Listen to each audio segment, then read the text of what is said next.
Good evening and welcome to the November 4th, 2024 regular meeting of the Mayor and City Council.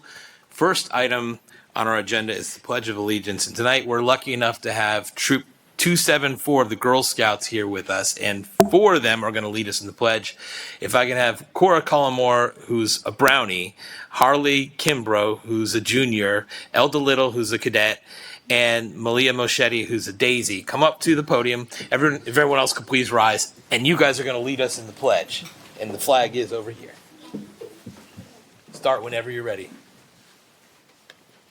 I pledge allegiance to the flag of the United States of America and to the republic for which it stands, one nation, under God, indivisible, with liberty and justice for all. Wow, that was great. Great job. Appreciate it. Next item on our agenda is reflection, and I am going to call for a moment of silence, but before I do, just want to remind everyone that tomorrow is Election Day in the United States, and it's a very special time. Here in Gaithersburg, we do it every year. It's either a state or a presidential election or a city election. We do the city elections in the odd years, so we will have a city election next year. So this time of year is very special, and it's one of those moments where we remember that the idea of America is different from anything that ever came before it, and it's our job to keep to participate and to keep that tradition going. So let's have a moment of silence, please.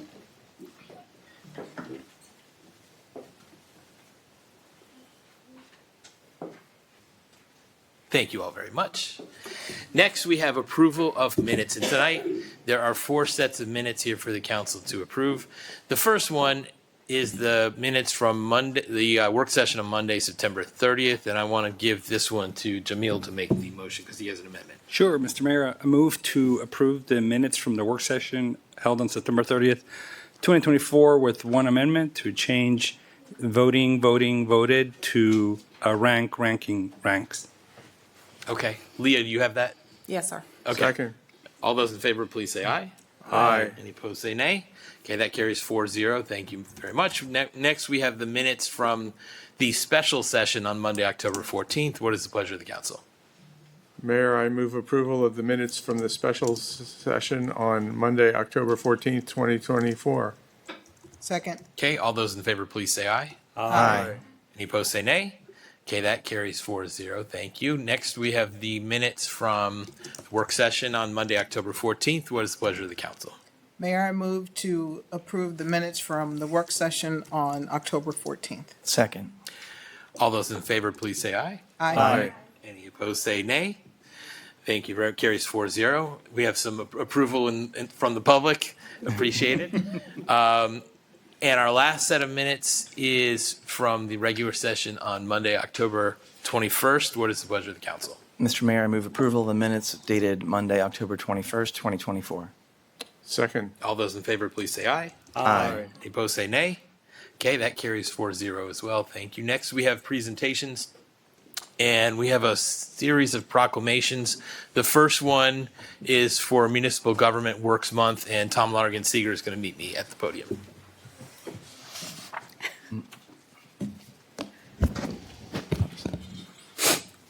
Oh, come on, the other side. Yeah. Yeah. Okay. It would be, we haven't had that situation before, but it would be a little awkward if you were presenting to me and then I was just presenting to you. Really weird. Mr. Mayor, members of the council, good evening, members of the public. This is an agenda item for a proclamation of the Mayor and City Council designating this month, November 2024, as Municipal Government Works Month here in the city of Gaithersburg. As the level of government closest to the people, local government offers its citizens the best opportunity to be heard and to influence the course of the community. Self-governance is inherently dependent on the awareness of citizens and the level of commitment they have with participating in government. Each November, the Maryland Municipal League encourages local municipalities to celebrate Municipal Government Works Month in an effort to promote citizens' awareness of and interest in the government in their communities. Every Wednesday throughout the month of November, The city will share videos and feature articles highlighting the many jobs our Parks and Recreation, Public Works, and Planning departments perform to help make Gaithersburg a great place to live and work.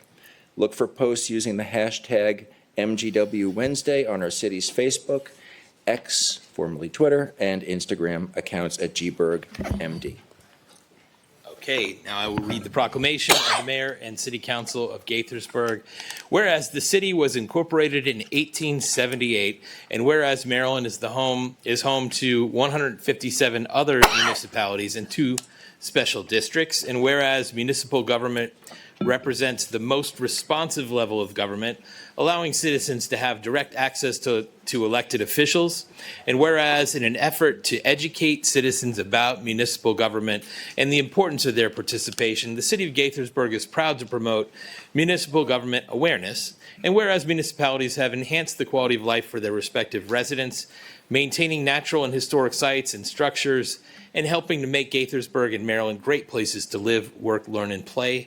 Now, therefore, I, Judd Ashman, by the power vested in me as mayor of Gaithersburg, do hereby proclaim November 2024 as Municipal Government Works Months in the city of Gaithersburg.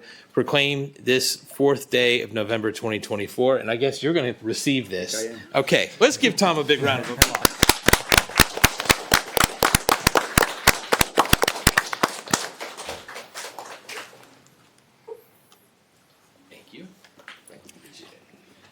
Okay. Next, do we have any Multicultural Affairs Committee members here? Dorothy, I'm gonna have you read the background material here, if you like. If you don't want to, you don't have to, but it's this long. Starting here.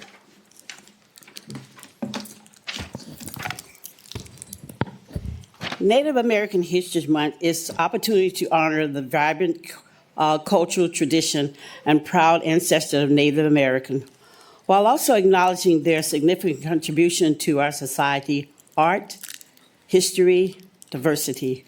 According to the 2020 census, Native American represent less than 1% of Gaithersburg population, but their numbers are in rise. In November, the City of Gaithersburg Multicultural Committee will celebrate Native American Heritage Month with a display featuring facts, recognition of notable Native Americans, education about the significant impact on the nation's history and culture. The exhibit will be viewed Monday through Friday from 8 a.m. to 10 p.m. and on Saturday and Sunday from 8 a.m. to 5 p.m. for the month of November at the Activity Center. Additional programming is recognition of Native American Heritage Month. Discovery Day, Native American Heritage, Community Museum, Saturday, November 9th, 11:30 a.m. Join Nava artist Tia, I think it's Kisogli, anyway, who recognized the contemporary beadwork and learning traditional weaving as they share their cultural heritage with the community. Storytime station, Indigenous People, City Hall, Council Chamber, Tuesday, November the 26th, 11 o'clock. Join us for a morning of books, songs, movement exploring Indigenous people. Each child will receive a follow-up activity to do at home. Great. This free program is recognized for children ages 2 to 6 who must be accompanied by a parent or a guardian. Register by emailing museum@gaithersburgmd.gov or calling 301-258-6160. Right. Now I will read the proclamation of the mayor and city council. Whereas in 1990, President George H.W. Bush approved a joint resolution designating November as National Native American Heritage Month in recognition of the rich history and culture of the country's native population. And whereas... We got Anita, who's the president of our multicultural. Okay. Well, you're about to receive this proclamation. Whereas the U.S. government officially recognizes 574 tribes in the contiguous 48 states and Alaska. In Maryland, there are residents who represent these nations, as well as some of the more than 500 tribes from Latin America and the Caribbean. And whereas the nation most closely associated with boundaries of today's Montgomery County are the Piscataway. The city of Gaithersburg acknowledges that the Piscataway Indian Nation continues to maintain a relationship with the lands and waters and acknowledge that we are uninvited visitors on indigenous lands.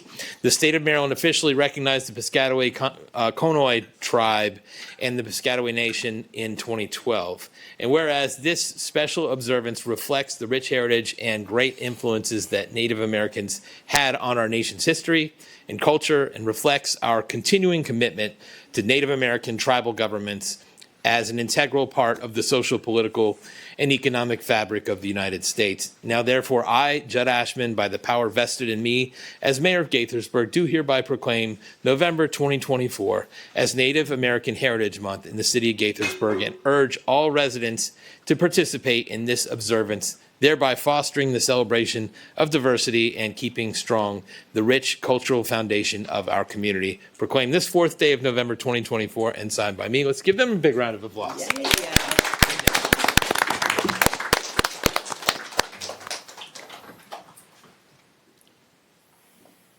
Thank you.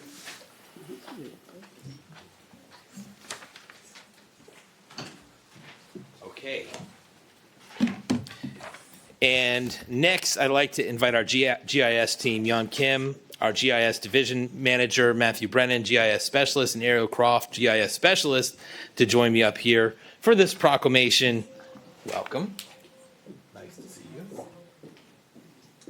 Hello. Thank you for being with us.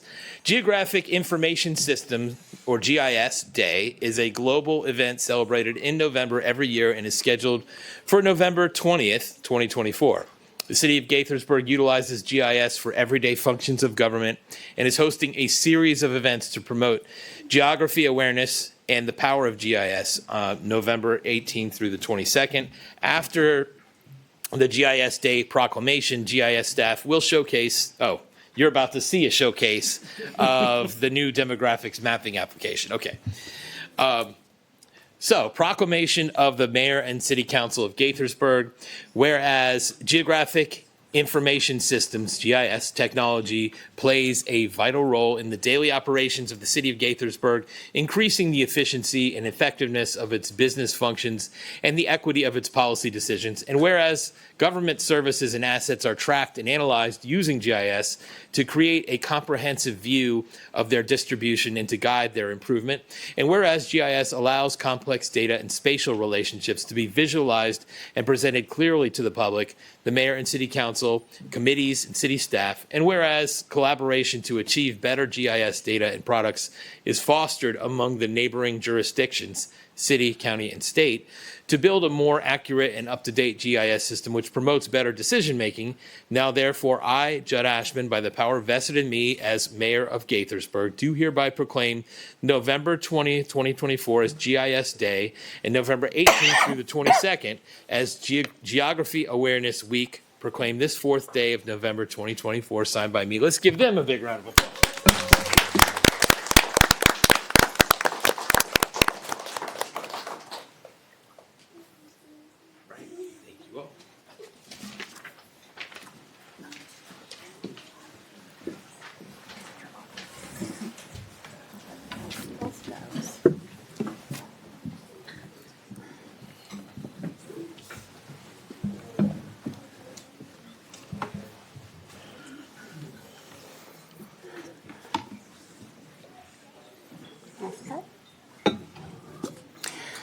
Thank you, Mayor and Council, for having us tonight.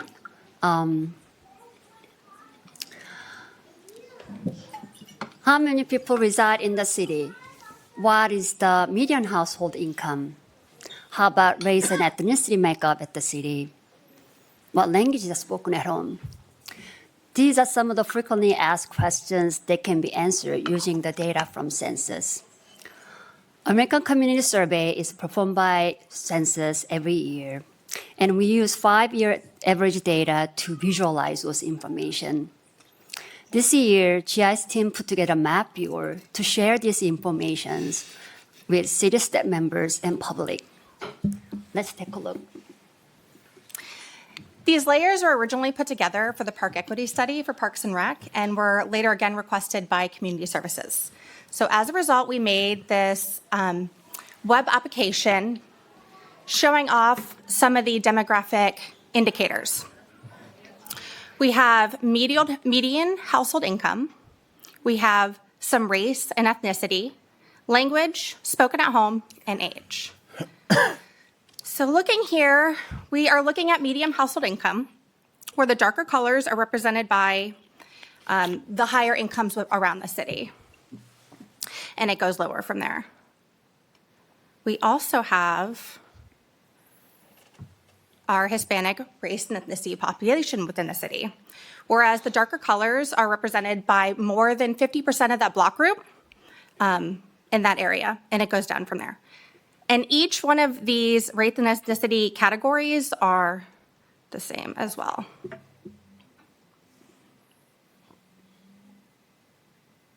We also have language spoken at home, Spanish speaking and non-English speaking.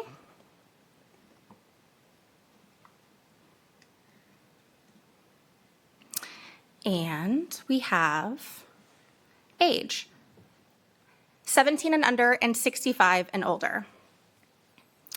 So age and the age category was made as a comparison using the same color ramping so that it was easy comparable to view throughout the city. And finally, we have down here total population by block group. And then finalizing this left side over here, you can share this web application, and you can also print this web application. So going back to look at some of these higher layers, I'm going to jump all the way back up to median household income. So as Ariel noted, these darker colors are indicating block groups that are showing higher median household income, and the lighter colors are showing less. However, we can make use of some of the tools here to navigate the map and understand this better. So by using my mouse wheel, I can zoom in and I can click and drag. If we look here on the left, I can also use this plus and minus to zoom in and out, and this default home icon to bring us back to a general city view.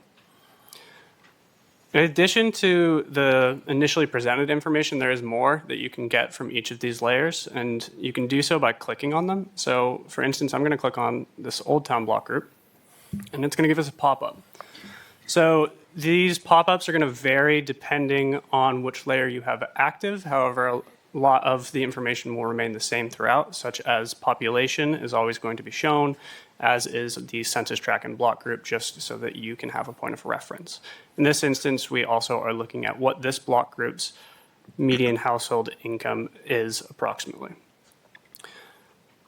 It's a little difficult to kind of see the whole thing if we just look at it normally. So we do have this option to dock it, which is going to give us a better overall view.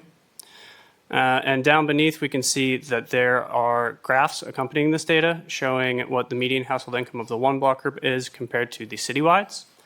If I were to click on a block group such as this one, which is dark blue, we'll see that this median household income color is changing to match that block group.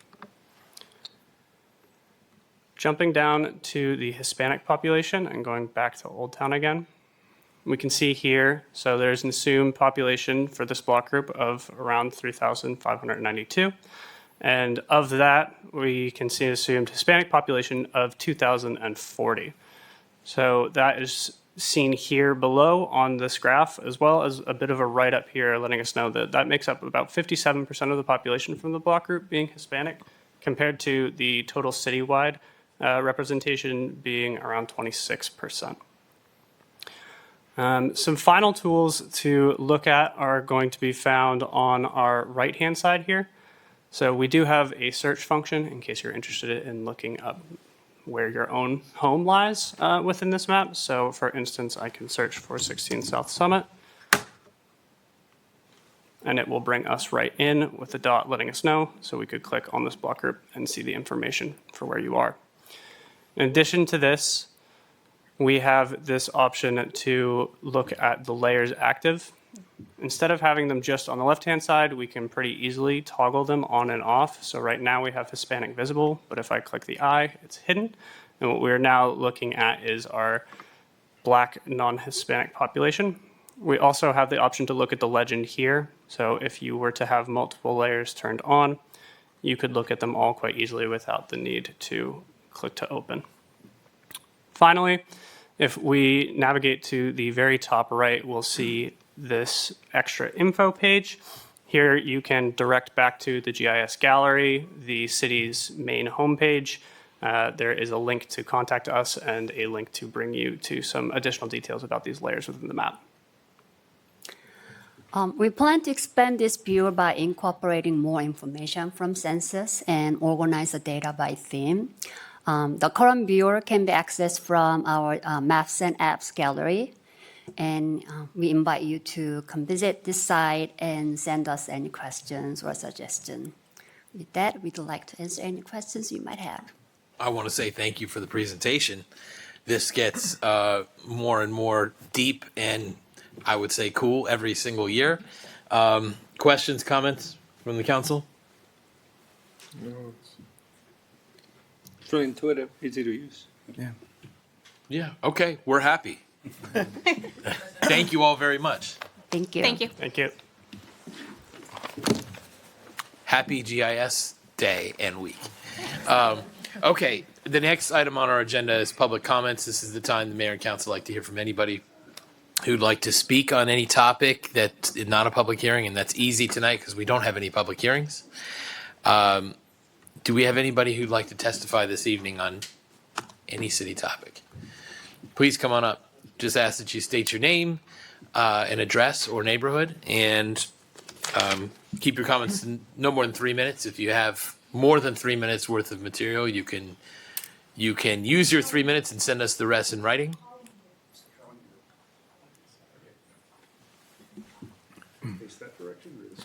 Face us. You can move the mic Yeah, towards yeah. you. Pull the mic towards you. Okay. Perfect. My name is Mike Walther. I represent Indoor Environments Association with regard to radon. I work with Daisy, I forgot the neighborhood, I'm sorry. So I'm from Ellicott City, but I work with her here in Montgomery County. I want to point out a few things with regard to radon. First of all, I've been testing radon for about 35 years in multifamily properties throughout the entire nation. I've been managing crews that do that. I can't tell you how hard it is to meet EPA protocols for testing in a multifamily apartment building. It is required to meet the EPA protocols that 100% of the windows be closed in the building from the bottom floor to the top floor, one end to the other, for the duration of the test. If you're testing the basement only, or the basement and the first floor only, all floors must have the windows closed. It's pulling teeth to get that done, okay? And we as professionals, we get it done most of the time. But you can imagine if you leave it up to the apartment owner to do the testing, I can virtually guarantee you that 100% of the tests will not meet EPA protocol because they're not going to do it. They're not going to notify every single tenant. Notification is required. Closing windows is required. They're not going to notify all those floors, disturb all those tenants, and require that so that they can test the basement floor and the first floor.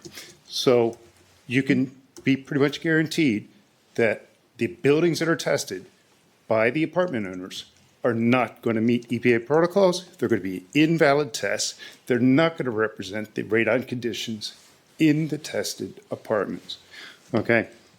First, the average over 30-some years of testing, the average in Montgomery County of the initial test for radon is 2.7 to 4.3. 4 is the EPA threshold for mitigation. 2.7 is the You got 30 seconds. is the World Health Organization threshold. So the average is already at the mitigation level. Okay? That's equivalent to smoking 6 to 10 cigarettes a day. So all those kids that were here, if their apartment hasn't been tested and tested in accordance with EPA protocols by a professional who knows what they're doing, could be exposed to conditions that they're smoking 6 to 10 cigarettes a day.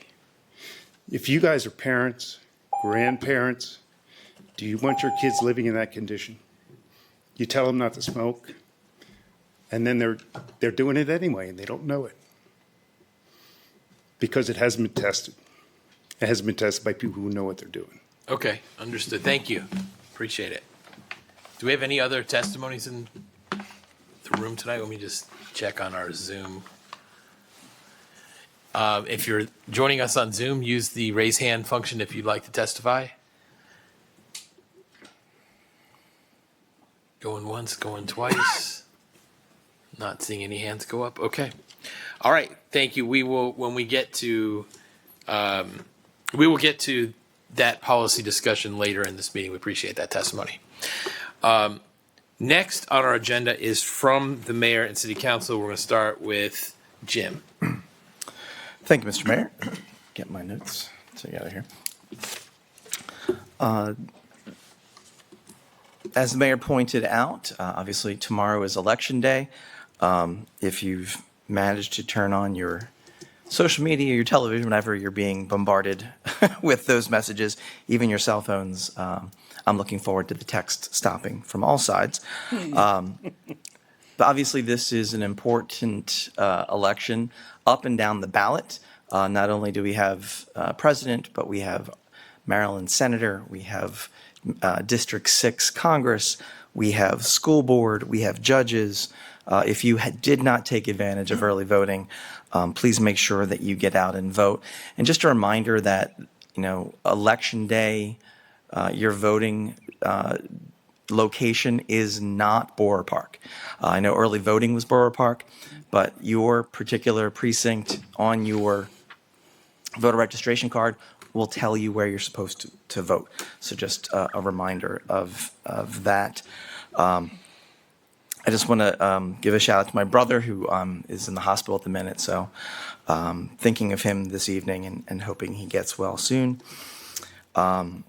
A couple weeks ago, I attended a public meeting that was held by the county, not by the city, over in Montgomery Village. And the topic was the highway project known as M83. This is basically the Mid-County Highway Extension. It's been on the books since the 1950s. It's been on the master plan. It's never been built. But the original thought behind what became M83 was that Montgomery County would have two highways on either side of I-270. You have Great Seneca Highway, and then on the west side of 270, you'd have Mid-County Highway on the east side, along with 355, which was the business district.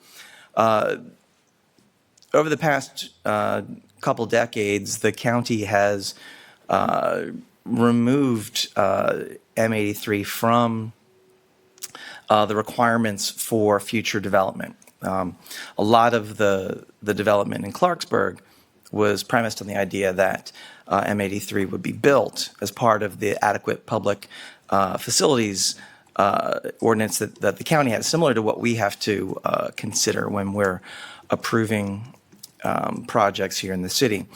One of the questions that came up in their meeting, which I thought was a good one, was what does the city's approval of the Lake Forest SDP do to the need for M83? Certainly it's not there, doesn't exist, so it wouldn't be featured in any of the traffic studies, et cetera. But right now, the county is considering whether to remove M83 from the master plan and expire the easement that exists for that right of way. And a question came up of what will that have for future?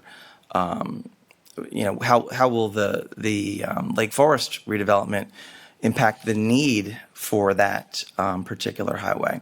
I've been talking to County Council Member Balcom about this, and she asked if the city had a position. And currently, at the moment, the city has not taken a position. And I think it's a good question. You know, what we've approved, you know, how could that be improved by having additional access if that road were to ever be built? But just, you know, preserving that right of way for, you know, the future. And if we, you know, have this development come to fruition and we recognize down the road that road is needed, allowing that easement to expire could be problematic. So I wanted to kind of ask my colleagues and maybe make a motion this evening to ask staff to look into this and see what impact this could have in the future and whether the city should weigh in and request that this right-of-way be preserved as the impact of this development comes to fruition. So I'll make that motion, and if somebody in their testimony wants to, or in their time wants to second and have any additional discussion, I would welcome that. I would just hate to see us extinguish something that might be beneficial and then be that much more difficult to get it back in the future, if possible at all. So that's all I have to say. Can I suggest, Jim, Yes, that the people up here, with the exception of Neil, perhaps mostly don't have background on M83, and so this, with your motion, maybe the ask for staff should be to sort of give everybody a refresher on what absolutely. it is and what the city position has been, and any recommendations they have, whether it's vis-a-vis Lake Forest or not. Absolutely. I amend my motion as such. Okay.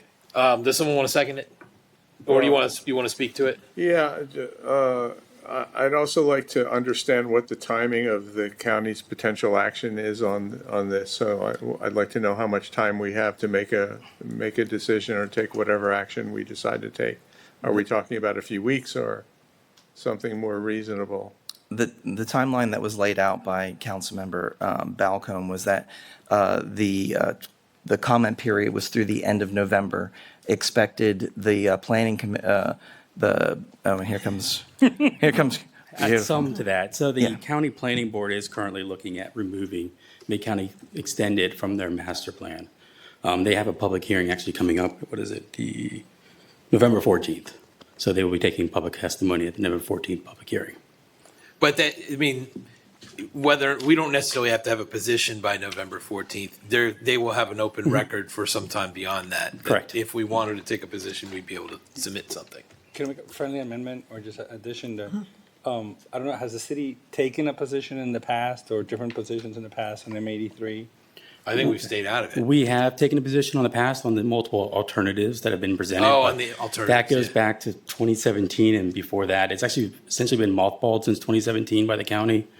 It's just recently come back to light with the county planning board's review of the master plan, looking to remove it from the master plan, like I said. This might be helpful to include that with your ask. Well, Yeah, I mean, I think it's important for us to have an understanding of what the history is, and I think that can inform where we are, and that would then make a decision of you know where we line up.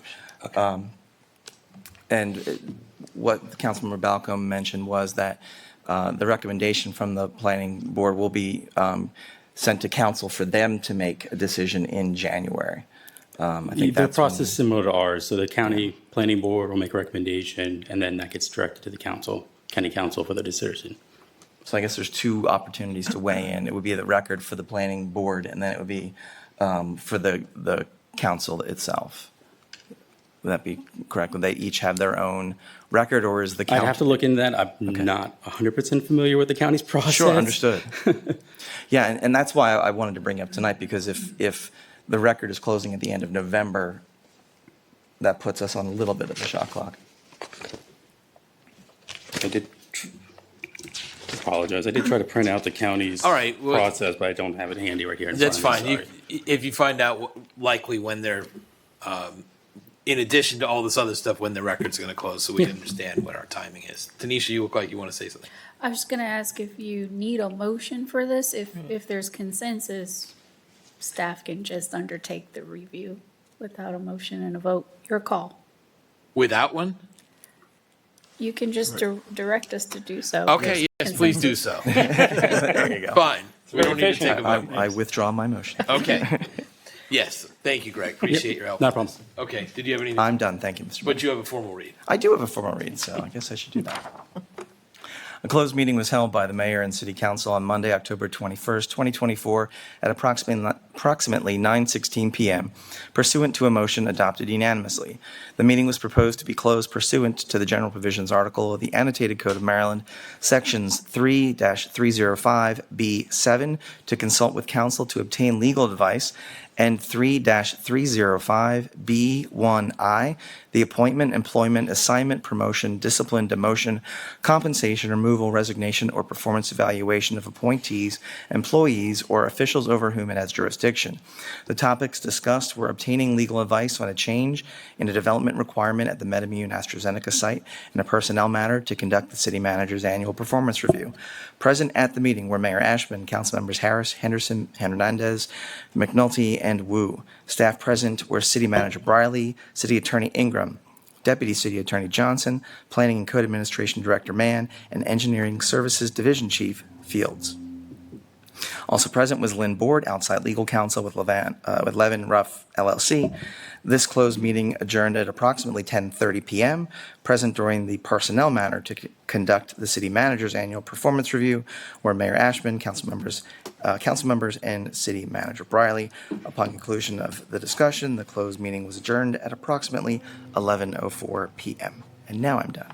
Thank you, Mayor. Thank you. We'll go to Lisa. Thank you, Mr. Mayor. I just want to associate myself with and echo the comments of Councilmember McNulty for voting. Tomorrow is November 5th. It is Election Day. It is the last opportunity to vote. If you have not yet voted, polls are open from 7 in the morning until 8 in the evening. And please remember that if you have not registered to vote, you may register and vote on the same day. Yay, Maryland. Bring your ID so that you can register and and vote. Thank you. All right, thank you. We'll go to Neil. All right, according to my notes, I wanted to bring up M83, but I won't do that again. I think it's an important subject and an important artery, especially for those of us in the northern part of the county. Hope everyone had a happy Halloween. I went through 900 pieces of candy in my house. Kentlands is a very active Halloween neighborhood. A good time was had by all. If you haven't seen my picture on Facebook, I was dressed up as the Riddler. I do have a riddle for the group tonight. Let's do it. What always approaches but never arrives? And I'll give you a hint. The answer is not 355 Bus Rapid Transit Service. We give up. It would be tomorrow. Okay, well There you done. go. Thank you. I've got more, but I'll restrain myself. On Halloween, actually early in the day, without my Riddler costume on, I attended and moderated a session at the Transportation Planning Board's first annual Roadway Safety Summit, which had some very interesting data. If you look up TPB Roadway Safety Summit on Google, you can find the entire session and the presentations. There was some great data, including not only the usual Department of Transportation information, but there was a scientist from Johns Hopkins University that had a perspective from the public health point of view that I thought was really interesting on how to do this Vision Zero stuff and make it effective. So anyway, I thought it was a great session. It was better than I thought it was going to be, given that it was put together fairly quickly. And yes, you've heard there's an election, so I'm looking forward to a good day on the election day and no more election commercials on Wednesday and from now on. And I do have an announcement to read. Thank you, Mr. Mayor. I knew that was there. The city of Gaithersburg is seeking residents to serve on an ad hoc mayor and council compensation review committee. Every 4 years, an ad hoc committee is formed and charged with reviewing the compensation of elected officials of other jurisdictions in the region, examining the current workload of the mayor, Gaithersburg mayor, and city council, and making recommendations for compensation adjustments as appropriate. The committee is also charged with reviewing and recommending adjustments to stipends for the Planning Commission, Board of Appeals, and Historic District Commission members. The ad hoc committee's recommendations are advisory in nature, and the mayor and city council have the option of accepting, rejecting, or modifying recommendations. It is anticipated that appointments will be made on November 18, 2024. The committee's recommendations are anticipated to come before the mayor and city council in March of 2025. To be considered, please send a letter of interest and a resume to Mayor and City Council Services via email to mccservices@gaithersburgmd.gov or to Gaithersburg City Hall, 31 South Summit Avenue, Gaithersburg, Maryland, 20877. The deadline for submissions is November 12th, 2024.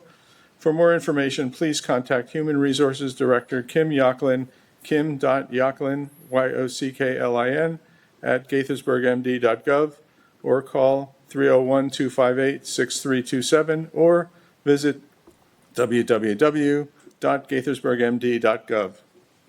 Thank you, Neil. We'll go to Jamil. Just to reiterate my colleagues' comments on Election Day tomorrow, and I think everybody knows there's a presidential, there's senatorial, state races, but oftentimes the down ballot elections in terms of the judges and the school board don't get voted on.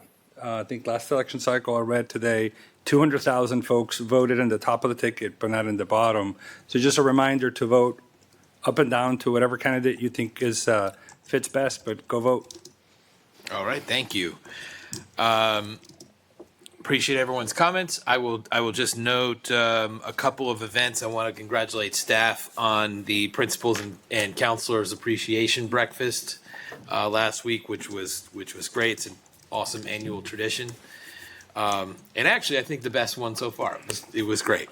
And then Carnegie had I cut a ribbon in August at Carnegie, and then I guess they had a more formal event where the CEO for Kisco came there, and it would, there were people dressed up in all kinds of Cirque du Soleil stuff, and it was fun. It was a great event. It's a great new senior facility in the city of Gaithersburg, and a number of us were there. It was lovely. So I want to congratulate them once again. Next week, we will have a work session on Tuesday, November 12th. It's not Monday, the 11th, because that is Veterans Day. So the meeting's Tuesday, November 12th, and we will receive a presentation from WorkSource Montgomery, which was rescheduled from previous week, and to discuss the city's plan for conversion from gas to electric vehicles. The next regular meeting of the council will be on Monday, November 18th, 7:30 p.m. And as always, you can participate in person or over Zoom. Next, we're going to move on from the city manager. Nothing to report this evening, Your Honor. Okay. Then we're going to go to economic development update. Tom Lonergan-Seeger. Thank you, Mayor. Good evening. I just have one comment tonight, but it was just mentioned to me by Planning Director Greg Mann that the comments would be due November 28th for the M83 to the county planning. Okay. Okay. So with that in mind, if we can get the staff report refresher, as soon as possible, we can have a little, guidance or something in the November 18th meeting. Will do. Okay. One item for you tonight, Daikin's recent lease at 750 Progress Way was the largest industrial deal completed in the county in the third quarter.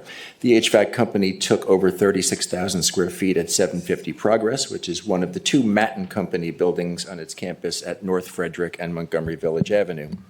It's the sister building to 700 Progress, where AstraZeneca leased the entire building not long ago. This lease appears to be the icebreaker in Matten's approximately 190,000 square foot second building. The site's location, little new construction for this type of space, and low availability for flex and warehouse space continue to make staff confident that this site will continue to lease up with a healthy mix of tenants and uses. We'll stay at it. That's great news. Thank you, Tom. Next, we're going to move to ordinances, resolutions, and regulations. I'm going to invite Melody Brown to join us and lead us in a discussion about design services for 12 South Summit. Good evening, Mayor and council members. The resolution before you this evening is to authorize the city manager to award a professional services contract for the design of the future municipal building located at 12 South Summit Avenue. On July 31st, 2024, the city issued request for proposals 2025-023 to 17 architectural and engineering firms currently under contract with neighboring jurisdictions for similar services to execute design services for the renovation of the city-owned building located at 12 South Summit Avenue. The city's intent is to relocate the offices and functions of the current City Hall building to this new municipal building to improve customer service and public accessibility. This project will also include the vacant lot located at 8 South Summit Avenue.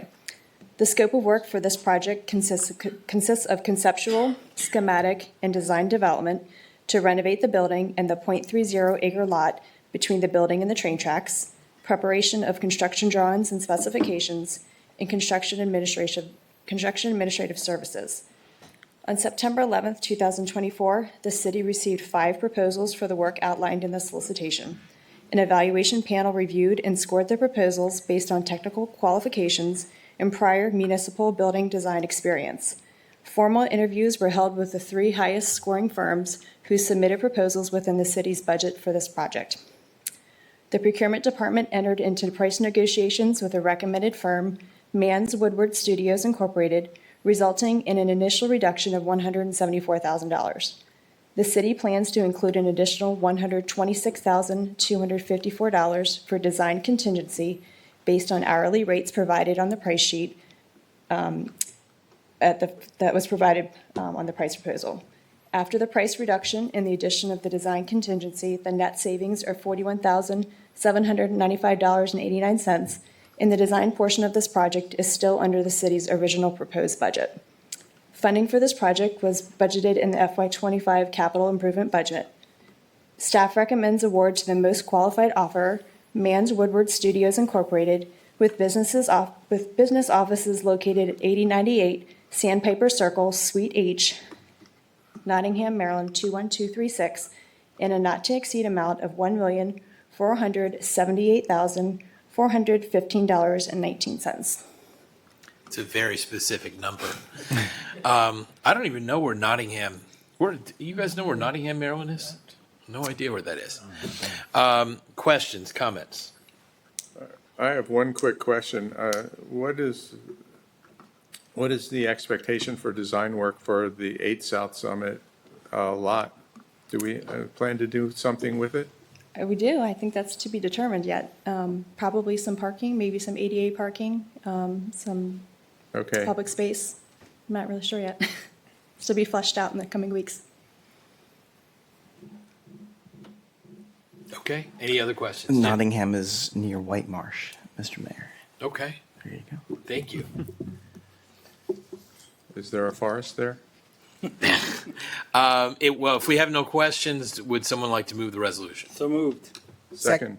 All those in favor, please say aye. Aye. Any opposed, say nay. Carries 4-0. Thank you very much. Next, we are going to Nancy Schum, our Environmental Services Division Chief, and we're going to talk about, we are in policy discussion on our floodplain management article. Yes, thank you. Good evening. Ooh, this mic is hot.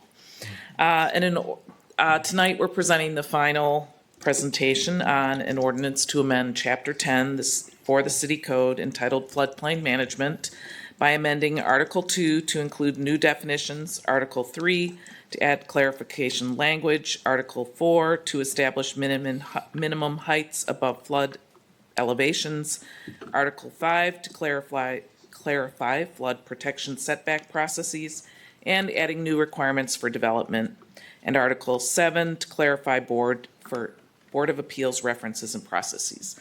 So these, just as a quick summary, these changes will comply to updates to the federal insurance rate maps, an effort being led by Montgomery County, and will keep the city in compliance with the National Flood Insurance Program, of which we are a member, which provides insurance and protection for residents in special flood hazard areas within the city boundaries. We had an introduction on September 3rd, an advertisement date on September 19th, 2024, a public hearing date. The record was held open for 2 weeks. Then we had a policy discussion today.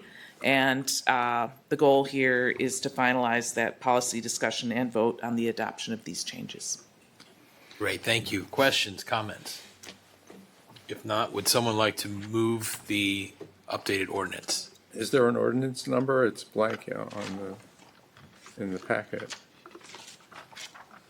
I believe it's action, is that the action item 4235? Well, I mean, if you could just say so moved if you want. So moved. Second. Okay, all those in favor, please say aye. Aye. Aye. Any opposed, say nay. Okay, carries 4-0. Thank you. Thank you very much, Thank you, Nancy. Nancy. Next, Frank Johnson. All right. And bonus, we get Sebastian Andion, we get Tom Lonergan Seeger. We're going to talk about our ordinance to amend Chapter 13.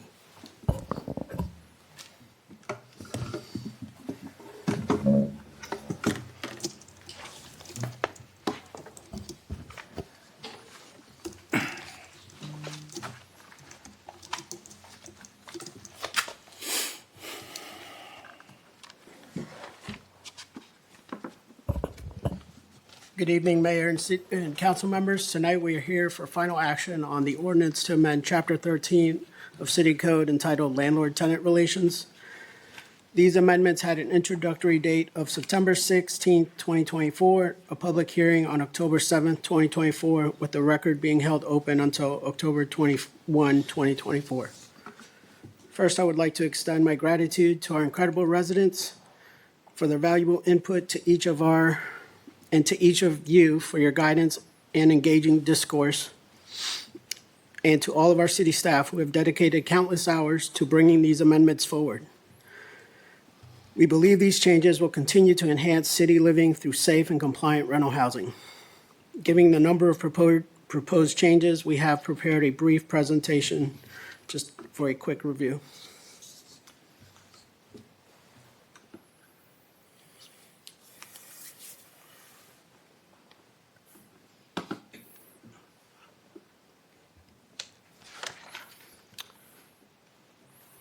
First Amendment was definitions, sections 13.1, emergency situation, prospective tenant, plain language.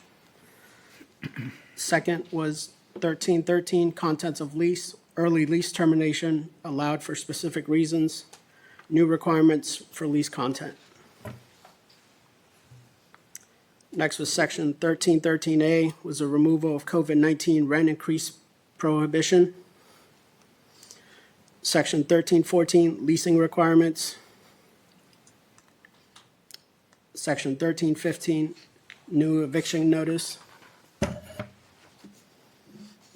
Section 13.17,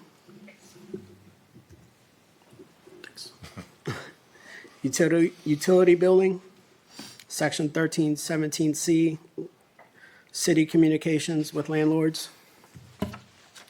Section 13.18, landlord notice requirements to current and prospective tenants. Section 13.20, rights of tenants and rent adjustments. Section 13.21A, radon testing for the landlords and tenants. Section 13.26, complaint procedures, both dismissal of a complaint and appeals. Section 13.20, rights of tenants generally, options regarding including the notice of the county's voluntary rent increase guidelines. Now, on this one, we were going to offer some Yep. options. And I'm happy to. Frank was speak to going to that. speak on the options proposed here. And this is based on some understanding, some concern and questions regarding particularly inclusion in the rent increase notice of the guidelines, basically the guidelines from the county executive how to potentially address that to prevent confusion. Well, of course, one option is simply to leave it unchanged. The notice includes the rent increase guideline. It is a guideline, meaning it is voluntary, but that would be one option, which is option 2, would be to add the term voluntary to help clarify that that guideline is indeed voluntary. Next slide, please. A third option, and there was some discussion of, is this the right place? All of Section 1320E, which deals with the notice of a rent increase, could certainly be moved to Section 1314, dealing with leasing requirements, or to 1318, dealing with overall landlord notice requirements. In that this section does deal with rent increases, it was thought that this was a fairly good location, and that brings up option 4. Refer to it in one way or another, or place it directly in all 3 places, which would be 1320E, and perhaps then it could be referenced in 1314J and 1318 as well, while remaining there, or it could be split and put the same language in each one if need be, or it could be put in one of the 3, which would be your option, and then referred to accordingly. Those would be the primary options for that. None of that would increase the underlying requirement or require another public hearing. It's simply organizational and a matter of clarification. And those would be your options, and that's what we were touching on here. I think we might be at next slide, please, unless any question on that. Yeah, this slide quickly touches on our notification plan. Once Chapter 13 amendments do become finalized and adopted, we would post it on the city website, on the news, to provide a link to the updated Chapter 13, include a direct link on the Neighborhood Services homepage, email notifications to our multifamily and single-family property owners, highlighting the key changes and including a copy of the updated code, and request that property owners share these changes with their tenants, communicate the changes to professional organizations and county partners with whom we collaborate on landlord-tenant issues within the city. During all of our upcoming rental inspections, both at multifamily and single-family properties, we make sure that our landlords are aware that these changes have taken effect. And then update MuniCode, collaborate with the city clerk's office to update landlord-tenant relations of the online MuniCode of the adopted changes. With the adoption of this proposal or these amendments, we would like to request that they take effect on January 1st, 2025. Okay, thank you all very much. This has been a lot of work, and Eric's not here. Eric put in a lot of hours on this too. So we thank you for getting us to this point. A couple of questions. One is there a stat, like as to the different options here on the voluntary rent guideline question, is there a staff position on? The thinking, as I understand it, and looking at the proposal, the location seems to be most clear where it's located now, 1320E, 3C. When I see the word guideline, I have an understanding that that's voluntary anyway, but adding the word voluntary, if there's any concern about that, may help to underscore that the tenants are being provided with voluntary guidance simply as perhaps as additional information for them, but underscoring that it is voluntary, that they're not getting a requirement or a mandate. Okay. Does anybody here is everyone good with that? I think adding the word voluntary just helps for no other reason than benefit of the public. Because we did have Mr. Henry here who was, I think, thinking that it was actually a requirement that he stay within the voluntary guidelines. So I think just adding that word will help clear up some confusion.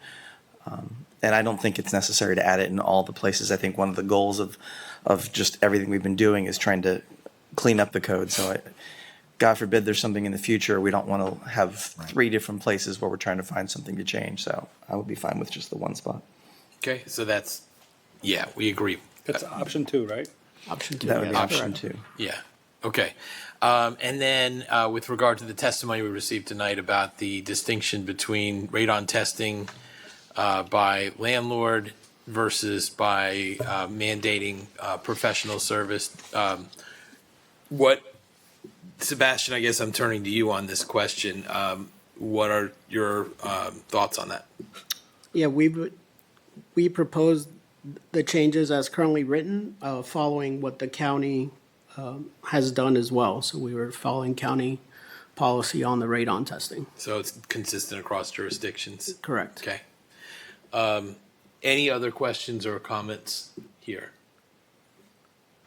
No. Jim? I just had some questions that I had asked through email, and I just want to, state them for the benefit of the public. So there were some questions that were brought up with regard to scheduled and unscheduled, particularly with, a 24-hour notice versus, an emergency. So I appreciate your answers, Frank, but just could you share that for the people that did have those questions? Sure. The obviously the scheduled meet would be well in advance, but there can be an unscheduled need. Sometimes it would be based on scheduled work that's already being done, and you find out, well, because of the electrical, because of the plumbing, which would be an example, this is going to have an impact where we need to make a change in another area of the multifamily unit. That's not necessarily an emergency, because the definition of an emergency does say property damage or some sort of threat to somebody.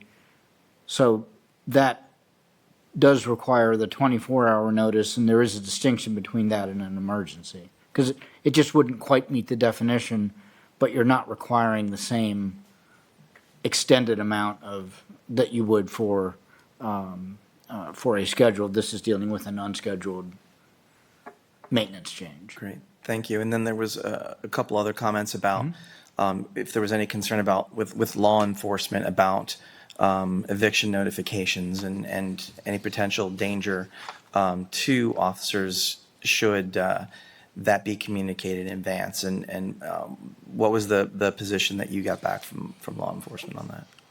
Well, my understanding is that essentially the sheriff is providing that information, and they're actually posting it on the tenant's door. There may be a little bit of a different time, and when I say that the sheriff generally is known to be out in the community a couple of times a week. They're not going to make a special trip just to notice, whereas this is requiring the landlord to post the notice. But there's not a significant difference in the amount of time or of the information that would be either posted and or provided to the tenant directly. And the other addition there is part of the hope is that with advance notice, it actually cuts down on the danger, because somebody getting more warning, perhaps then they can get some additional resources, move voluntarily, and also bear in mind the notice that is provided here also goes to the city, so that if there's a way to provide some additional help, that might help to facilitate that. Absolutely. Thank you, Frank. Appreciate it. Thank you, Mayor. All right. Oh, Neil, go ahead. So there are several new notice requirements that have been added in this draft. My question is about enforcement. What happens if a tenant, presumably, I'm just hypothetical, a tenant comes back to neighborhood services and said the landlord didn't give me proper notice of the county's voluntary guidelines, or whatever notice requirements that we have here? What's the enforcement mechanism? Do we sue them? Do we have some other mechanism? Is there a series of fines? If need be, we do get to that, but I'll let Sebastian talk to the initial response. We try to work with them. Yeah, the end result, if we can't come to a resolution, would be a fine. thankfully have not come to many of those. So similar to, say, there's a notice to vacate or rent increase and they don't meet the required notification period right now, we will reach out to the landlord, let them know what the city and state code is, and most of the time get them to agree to issue a new notice with the correct time period. So we would continue to proceed with that terms of enforcement, and then if need be, we do have the option to write a municipal citation and fine. Okay, thank you. All right, well, this is policy discussion, and I will tell you that while I do not get to have a vote here, if I did have a vote, I would support this, and I think that what we're doing here as a whole is a tremendous step forward in landlord-tenant relations, particularly tenant protections. I think some of the ideas that have come through this process are pretty great, and we've really, by doing it, we're really taking a step up.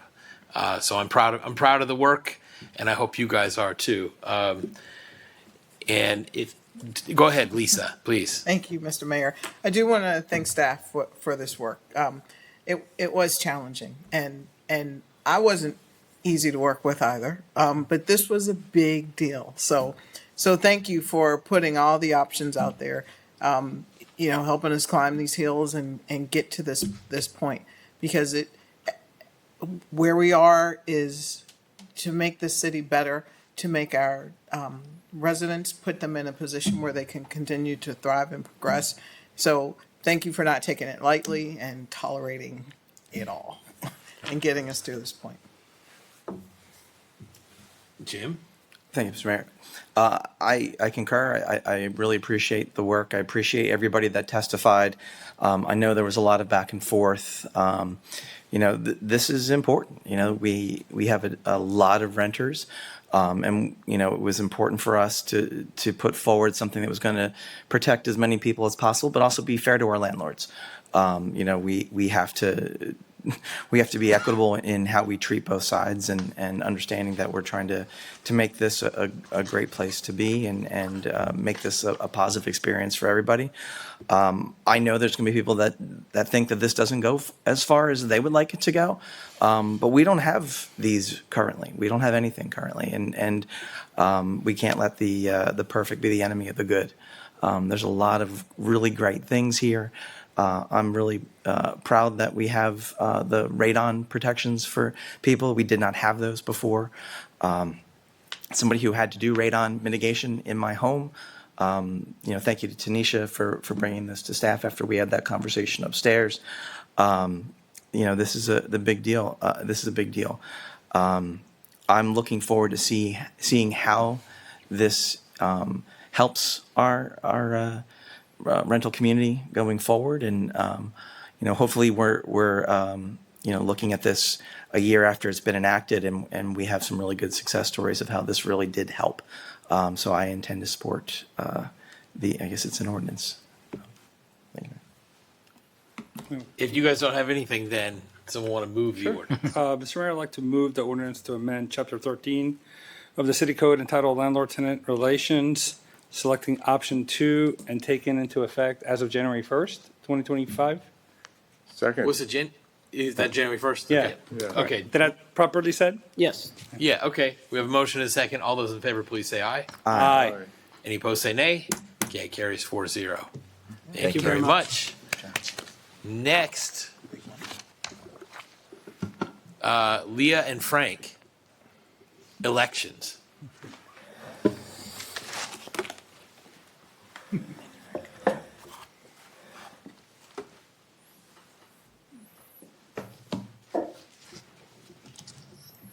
Okay, well, now I think you do have me. This is the policy discussion, and this is consolidated, but we'll still do one before doing the other. The first would be the ordinance, Chapter 6C. This has made a number of changes to the Elections Code based partly from the feedback from the Board of Supervisors of Elections since the last off-year election in 2023, defining voter information materials, that can be used to provide information about candidates or ballot questions, detailing where that information can be placed, adding an 11:59 p.m. deadline for campaign finance reports since they are handled online now, increasing the campaign contribution limit to $1,000, allowing the addition of non-binding ballot questions on the ballot, if you so wish, and clarifying the duties of the city attorney and the Board of Supervisors of Elections as well. This ordinance, amending Chapter 6C, was introduced on September 4th, advertised on starting on the 19th, and thereafter, there was a public hearing on October 7th. No public comment was offered. The public record remained open for more than 10 days after until October 21. There was one statement provided as part of the record, and tonight was the targeted date for final discussion and potential adoption. And if there's any questions, I'm here, happy to answer them. Questions, comments? If not, would someone like to move the ordinance? Well, one quick question. When we had the other meetings, right, so we did, just make sure I read this right. We talked about the potential to add the inflator, and then we didn't do it at the last meeting because it was deemed that we could do it now. You can. Yeah. Yes. So if it's okay, I'd And- like to. And to explain what I understood that to be, would be not a decrease, but that my understanding is that the board would be authorized to increase the campaign contribution limit, increase it according to, not to exceed the CPIU for the Washington DC area. Yeah, and into like a logical, like, dollar amount, like every Then yours, $25. Yeah. Right. All right, so do you want to move the ordinance with that amendment? Sure. All right, I'll go back in. Should have had that ready. Sorry, Mr. Mayor. What, the amendment? No, the precise language. Or, here we go. Okay, Mr. Mayor, I'd like to move the ordinance to amend Chapter 6C of the City Code entitled Elections with one amendment to add an inflation adjustment in up to $25 increments. Based on the CPIU? Based on the CPIU Consumer Price Index. For the DC metro area. DC metro area. Second. Okay, any discussion before we vote on this? Yes, please. Yeah. I'm just going to reiterate that I don't support the amendment, only because I think that that kind of adjustment should continue to come from the Board of Supervisors of Elections. I mean, I understand the intent behind it, but all of these things have been generated from that board. We have them for a reason, and I think I would prefer to keep that those changes with Bose. Okay, Lisa? Agreed with Councilmember McNulty and prefer that they stay with Bose. Okay. Neil, do you want to? So I'd like to offer a friendly amendment that the inflation number to be determined with the approval of the Board of Supervisors of Elections based on the guideline that we just offered. Especially to authorize, to empower them to do that. Yes. Yeah, that's fine. Does that satisfy what you're looking for? It does for me. It does for me, yeah. Does that need to be second, or how does a friendly amendment? You can just accept it. I accept it. Accepted. As long as it's So- clear, we're good. Okay, so authorizing the Board of Supervisors of Elections to adjust the donation, the campaign contribution amount based on CPIU at $25 increments. At their discretion. At their discretion. Okay. Does that? They have that already. They have that authority already. They do. Yeah, they do. The clarification was based on the CPI, but they already have the discretionary decision to raise it. So it's just more of a clarification with the CPI. I thought That their would be the authority limit. was to make recommendations to the council. So this does not require additional code changes? Okay. It would not, because you're not increasing a restriction, you're actually opening it up potentially if there is an increase in the CPI. No, my question isn't whether we need another public hearing or not. The question is, can, with this amendment, can they authorize the BOSC to make these adjustments versus what happens now is the recommendation from the BOSC comes to the city council for Yeah, authorization? which is a good point. Yeah, what we're doing is saying we want them to recommend to us based on. Which is what they do anyway, I think Right. is what is being said. Well, you have to, if you want them empowered to make the change, they can be. That would probably happen through the, We don't want them empowered to No, make we the don't change. want We to want if to you keep don't the want them system. empowered, then it would be making a recommendation, and that can certainly be part of the motion, but it still would be subject to your final decision in that regard. So to Darnell's point, the change then would be the clarification by adding the CPIU. Correct. That's Okay. what Yeah. the language should be.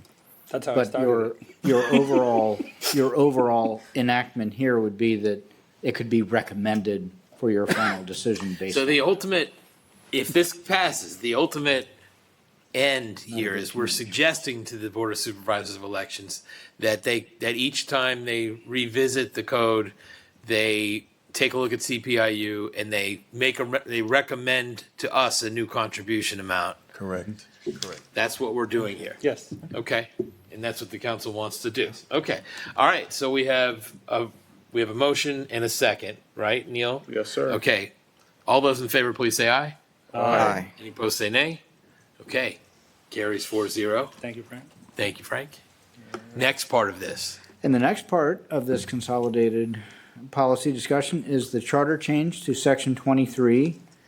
And the changes here are moving from 5 to 7 members on the Board of Supervisors of Election, and to clean up language to provide clarity on the allowed compensation for members. This resolution to amend section 23 was introduced along with the changes to chapter 6C on September 4th, advertised starting on September 19th. There was also a public hearing on this on October the 7th. No public comment was offered. The public record has remained open until October 21, and tonight was indeed the targeted date for final discussion and potential adoption. And if there's any question, I'm happy to answer them. Okay, and if not, go ahead, please. So how do we handle the decision about compensation? Is that at a later discussion or? It would be. Okay. This simply clarifies that it's permitted. It doesn't identify the exact amount. You would see it in the FY26 budget process. The actual amount. Didn't I just read an announcement about we'll have an. That's mayor and council. That's me, yeah. So it also is Planning Commission, Board of Appeals, Oh, okay. Right. Historic District. Oh, it doesn't include the Board of Supervisors Right. of Elections. Not yet, but it will. Right. It But if we doesn't- authorize it, then it the next doesn't- one would Right, include it. this committee would not need to review it because it has not yet been established. Okay. Okay, would someone like to move the resolution? So moved. Second. All those in favor, please say aye. Aye. Any opposed, say nay. Carries 4-0. Thank you very much, you. Frank. Appreciate it. Okay, next from City Attorney. Yes, I'd like to take the personal privilege to highlight Eric Perla's wonderful work. He had 3 ordinances before this honorable body. And with the amount of legal discourse between myself and Frank and also staff discussions, he did an awesome job. And even though Frank talked for his stead because Eric is celebrating his wonderful achievement of being a married man, I definitely wanted to just highlight publicly his incredible work in this area and these 3 ordinances that came before this body. And I just want to thank him publicly. That's all for me. Thank you. Here, Thank here. you. Yeah, we please Kudos. express our appreciation as well. Anything from any other staff? Not seeing anything. Okay. Oh, here. This is what I'm looking for. Reminder. So next week, Tuesday, not Monday, but Tuesday, we will have a work session to receive a presentation from WorkSource Montgomery and discuss the city's plan for conversion from gas to electric vehicles. The next regular meeting of the mayor and council will be held on Monday, November 18th. And Until next time, let's do great things. Gaithersburg, we are adjourned.